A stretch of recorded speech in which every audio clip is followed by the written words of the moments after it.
வணக்கம், welcome to wealth Prabhu financial services. ஒரு பெரிய பிரேக் அப்புறம் உங்கள் எல்லாரையும் மறுபடியும் சந்திக்கிறது எனக்கு ரொம்பவும் சந்தோஷம். ஸோ இன்றைக்கி வீடியோவில் மார்க்கெட்டோட இப்போதைய நிலைமை, மார்க்கெட் வந்து தொடர்ந்து சரிஞ்சிட்ருக்கு. அண்ட் எஸ்பெஷலி இன்றைக்கி வந்து ஒரு பெரிய சரிவு. லார்ஜ் அண்ட் மிட் கேப் வந்து 1.5% குறைஞ்சிருக்கு. ஸ்மால் கேப் வந்து 2.5% குறைஞ்சிருக்கு. ஸோ ஏன் மார்க்கெட் குறையுது, இன்வெஸ்டர் வந்து இதுக்கு எப்படி ரியாக்ட் பண்ணணும் அப்படின்ற விஷயங்கள்லாம் இந்த வீடியோ டிஸ்கஸ் பண்ண போகிறோம். ஸோ மார்க்கெட் வந்து குறையிறதுக்கு ஒரு ஃபண்டமெண்டல் ரீசன் என்னன்னு நம்ம பார்த்தோம்னா, மார்க்கெட் வந்து ஒரு ஹை வேல்யூவேஷனில் இருக்குது. தொடர்ச்சியான ஒரு ஏற்றம் கொடுத்துட்ருக்கு மார்க்கெட். ஸோ உச்சத்தில் மார்க்கெட் இருக்கிறப்போ அதோட வேல்யூவேஷன் ஹை. ஸோ பொதுவாகவே ப்ரைஸிங் ரொம்ப அதிகமாக இருந்துச்சுன்னா அது மறுபடியும் குறைஞ்சிரும்.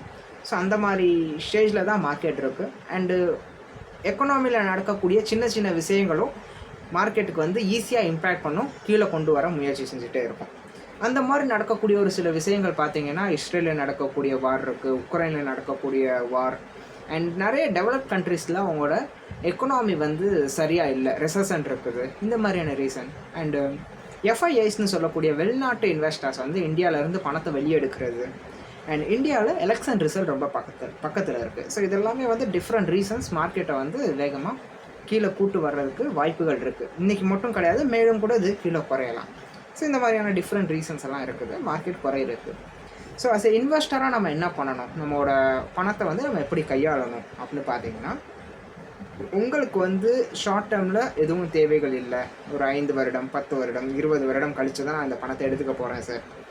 ரிட்டையர்மெண்ட்டோ குழந்தைங்களோட எஜுகேஷனோ என்னோடய ரிட்டையர்மெண்ட்டோ லாங் டேர்மில் தான் இருக்குது அப்படின்னா, நீங்கள் இப்போது எந்த ரியாக்ஷனும் பண்ண தேவையில்லை.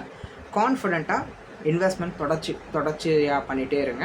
அண்ட் மார்க்கெட் மேலும் குறையுதுன்றப்போ உங்களால் எவ்வளோ முடியுமோ எக்ஸ்ட்ரா இன்வெஸ்ட்மெண்ட் பண்ணுங்கள். 10,000 முடியும், 50,000 முடியும்னா மார்க்கெட் குறையுதுன்னா எக்ஸ்ட்ராவாக இன்வெஸ்ட் பண்ணுங்கள். ஸோ இது உங்களோட ப்ராஃபிட்டை இன்க்ரீஸ் பண்ணும், உங்களோட ஓவரால் ரிட்டர்னை இன்னும் இன்க்ரீஸ் பண்ணி காட்டும் மார்க்கெட் ஏறுறப்போ. ரெண்டாவது செட் ஆஃப் இன்வெஸ்டர் வந்து உங்களுக்கு இன்னொரு 2 வருடம் 3 வருடம் 4 வருடத்தில் ஒரு தேவை இருக்குது.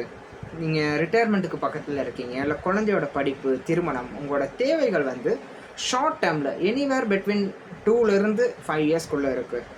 1 to 5 இயர்ஸ்னு கூட வச்சுக்காங்களேன். இந்த மாதிரி ஒரு ஷார்ட் டேர்மில் உங்களோட தேவைகள் இருக்குது அப்படின்ற பட்சத்தில் ஈக்விட்டியிலேருந்து ஒரு போர்ஷனை நீங்கள் இப்போ ப்ராஃபிட் புக் பண்ணிவிட்டு டெப்ட்டுக்கு மூவ் பண்ணி வச்சுக்கலாம். ஏன்னா மார்க்கெட் வந்து குறையிற மார்க்கெட் வந்து எவ்வளோ காலத்தில் ரெக்கவரி ஆகும் அப்படின்றது நமக்கு சரியாக கணிக்க முடியாது. ஸோ நீங்கள் எஸ்பெஷலி மிட் அண்ட் ஸ்மால் கேப்பில் ஆல்ரெடி இன்வெஸ்ட் பண்ணியிருக்கீங்க, நல்ல ப்ராஃபிட்டில் இருக்கீங்கன்னா இப்போது புக் பண்ணிடுங்க. டெப்ட் ஃபண்டுக்கு மூவ் பண்ணி வச்சுக்கோங்க. டெப்ட் மியூச்சுவல் ஃபண்ட் வந்து சேஃபான ஆப்ஷன், எஃப்டி மாதிரி ஸ்டேபிளான ரிட்டர்ன் கொடுக்கும். ஸோ இதுலேருந்து ப்ராஃபிட் புக் பண்ணி வச்சுக்கிறது ஹைலி இம்பார்ட்டன்ட். ஏன்னா நம்ம கடந்த சில வருடங்களாக வந்து இன்வெஸ்ட் பண்ணியிருக்கோம். 5 வருஷம் 10 வருஷமாக தொடர்ந்தியாக ஒரு இன்வெஸ்ட்மெண்ட் பண்ணி ஒரு கார்பஸ் பில்ட் பண்ணியிருக்கோம் நம்மளோட தேவைக்காக. இதுக்கு நம்ம நிறைய எஃபர்ட் போட்டிருக்கோம், நம்மளோட பணத்தை ரெகுலராக இன்வெஸ்ட் பண்ணியிருக்கோம், ஒரு லாபம் பில்ட் பண்ணியிருக்கோம். பட் வந்து மார்க்கெட் குறையிறப்போ நம்மளோட லாபம் மறுபடியும் குறைஞ்சிடக்கூடாது. ஸோ இதை பாதுகாப்பாக மூவ் பண்ணி வச்சுக்கிறது ரொம்ப இம்பார்ட்டன்ட். ஸோ உங்களோட தேவை பக்கத்தில் இருக்குன்னா ஈக்விட்டிலேருந்து டெப்ட்டுக்கு மூவ் பண்ணி வச்சுக்கோங்க. அண்ட் இது பண்ணுறதுக்கு வந்து நீங்கள் நிறைய விஷயங்களை அனலைஸ் பண்ணணும்.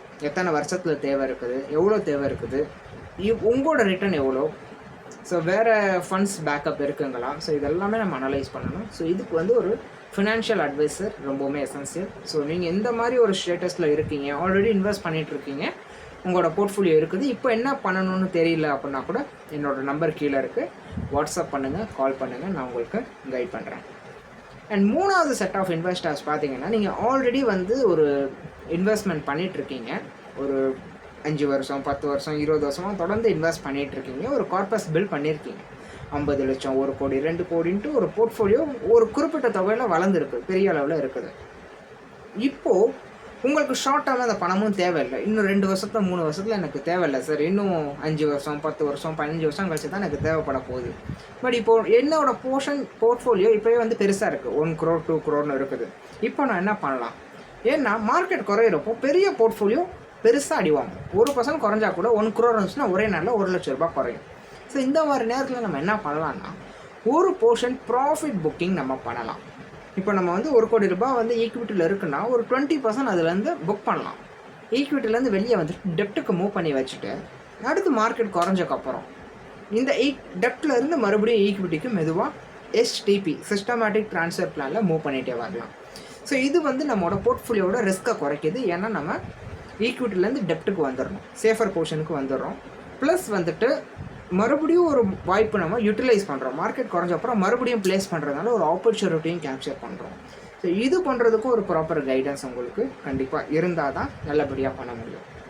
ஸோ போர்ட்ஃபோலியோ பெருசாக மார்க்கெட்டோட பாசிட்டிவ் சைடும் சரி நெகட்டிவ் சைடும் சரி உங்களுக்கு பெரிய இம்பேக்ட் பண்ணும். ஸோ அதனால் இது எல்லாமே வந்து நீங்கள் ஒரு ஆர்கனைஸ்டாக பண்ணுறப்போ உங்களோட ரிஸ்க்கு குறையுது, ஹையர் ரிட்டர்ன் ஜென்ரேட் பண்ண முடியும். ஸோ மார்க்கெட் ஃபாலை பற்றி பெருசாக ஒரி பண்ணிக்க வேணாம், லாங் டேர்ம் இன்வெஸ்ட் பண்ணுங்கள். நம்மளோட economy one of the fastest growing economy இப்போது வேர்ல்டில் பார்த்தீங்கன்னா. அண்ட் ஹையஸ்ட் ரிட்டர்ன் எதில் பாசிபிள், அடுத்த 10 வருஷம் 5 வருஷம் 20 வருஷம் எந்த பீரியட் பார்த்தாலும் ஈக்விட்டியில் தான் highest return possible, not in any other asset class. Real எஸ்டேட்லேயோ கோல்ட்லேயோ இல்லை வேறு ஏதாச்சும் ஃபிக்ஸட் ரிட்டர்ன்லேயோ வேறு எங்கேயுமே இந்த அளவுக்கு ரிட்டர்ன் பாசிபிள் கிடையாது. ஸோ ஈக்விட்டியில் இன்வெஸ்ட்மெண்ட் பண்ணுறதுக்கு இதுதான் பெஸ்ட்டு டைம். இன்வெஸ்டடாக இருங்க. அண்டு உங்களோட போர்ட்ஃபோலியோவை ரெகுலராக வந்து ரிவ்யூ பண்ணுங்கள், அனலைஸ் பண்ணுங்கள். So I am here to guide you. So என்னோடய நம்பர் கீழே இருக்குது, ரீச் அவுட் பண்ணுங்கள். I will be there for you. Thank you very much.